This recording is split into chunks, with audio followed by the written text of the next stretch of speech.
Hey guys, how you going? This is BillyEatWorld, and today we're going to take a look at a theme loadout inspired by the Swedish Army and the SOG.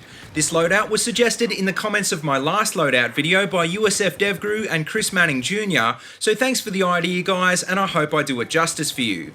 If any of you guys want to suggest a theme for my next episode, feel free to leave it in the comment section below and I'll see what I can do. Just bear in mind though that this will probably be the last BF4 loadout before Hardline comes out, so maybe you might want to suggest a police theme loadout instead. But anyway, the Swedish Army has existed as a standing force since 1521, and particularly in the last 100 years or so, it's undergone quite a few changes. For most of the 20th century, the Swedish Army was primarily a conscripted force, but since 2010 it's transitioned to a much smaller force of professional soldiers. At its peak during World War II, the Swedish Army fielded over 500,000 personnel, but in 2013 it was estimated that its strength was only around 25,000. This number is planned to increase substantially to around 55,000, but needless to say this is still a lot smaller than it has been in previous decades because technology has reduced the need for large standing armies. One of the many force multipliers at the disposal of the Swedish military is the Tier 1 Special Operations Group known as SOG. SOG was formed in 2011 when the Counter-Terrorism Unit, the SSG, and the Long Range Reconnaissance Unit known as SIG were merged into a single unit along the lines of the British SAS or US Delta Force. Compared to these older and better known units, the SOG is considerably younger and still remains one of the most classified special operations units in Europe. Details of its size, structure and deployments are pretty hard to come by, but what we do know is that the selection process is comparable to most Tier 1 units and that it's conducted operations supporting the ISAF in Afghanistan. Now, as for weapons and equipment, since 1986 the standard issue assault rifle of the Swedish Army has been the AK5, which is a locally made variant of the Belgian FN-FNC.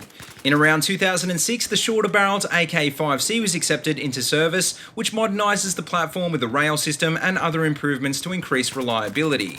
Unlike the regular army, the SOG actually uses the H&K G36C and G36K, which are considerably newer and more advanced designs than the AK5.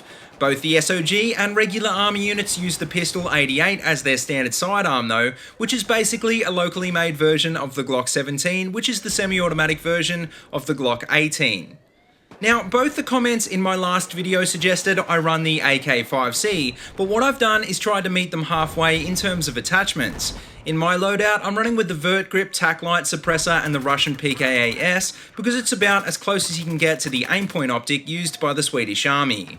As for the rest of my gear, well, once again, I've tried to meet the guys halfway, so I'm running with the G18 med bag, noob tube, smoke grenades, and the dive knife.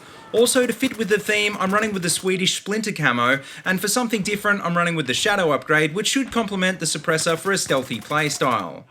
So as for how this loadout performed in-game, well I've got to say it was probably one of the best loadouts I've ever tried in this series. The AK5C is hands down one of the best guns in the game because it's not only got a decent 700 RPM rate of fire, it's also got a very easy to control recoil pattern. I was actually surprising myself how far I could reach out and kill people with this gun, and I'm not sure why, but it just felt like a laser beam at mid to long range. Even with a suppressor, this gun is lethal at just about all ranges, although you will have to watch yourself at point blank range because 700 RPM just really isn't going to cut it against a PDW. The G18 on the other hand, I would have to say disappoints me more and more every time I pick it up. Maybe it's just because I'm used to how accurate the 93R is or something, but in general I'd have to say the G18 is one of my least favourite pistols in the game. The rest of the setup was pretty nice though, and in particular I really enjoyed the Shadow perk, which reduces the time you remain spotted and increases your sprint speed.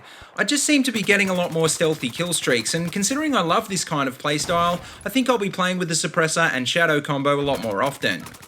I really wouldn't change a lot about this loadout, but like I said, I don't really like the G18, and I think maybe the P226 would have been better, considering it's also used by the Swedish military. Also, you guys know how much I love the EOTech, so I probably would switch out the Russian Holo for it instead, but apart from that, I really wouldn't change anything else. Like I said before, the SOG actually uses the G36C, so you might want to consider running with this instead of the AK5C, although I can't see it being anywhere near as good. The AK5C is almost too good, so if you haven't already given it a decent go yet, do yourself a big favour and try it out before Hardline comes out, because you won't be disappointed. But anyway guys, let me know what you think about this loadout. Feel free to leave a theme for my next video, and as always, if you like what you see, don't forget to like, comment and subscribe. Also, check out the links in the description below if you want to see more of my videos, or if you'd like to support my channel on Patreon. And until next time, see you later and have a good one.